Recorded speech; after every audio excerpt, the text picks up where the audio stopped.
I suppose everyone here recognizes this old song,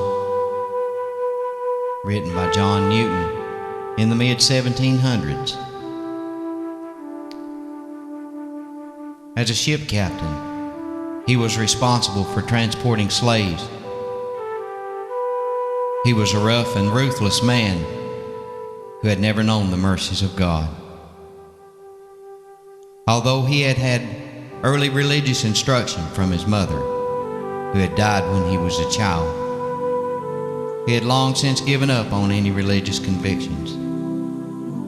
However, on a homeward voyage, while he was attempting to steer the ship through a violent storm, he experienced what he referred to later as his great deliverance.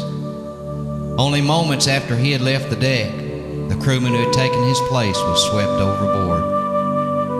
He recorded in his journal that when all seemed lost and the ship would surely sink, he cried, "Lord, have mercy upon us," his first step toward salvation. Later in his cabin, he reflected on what he had said and began to believe that God had addressed him through the storm and that grace had begun to work for him. After his conversion to Christianity, he was ordained to the ministry.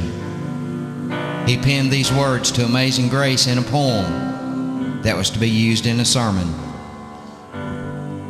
After he wrote the words to Amazing Grace, it was not until 60 years later that the tune as we know it today was added.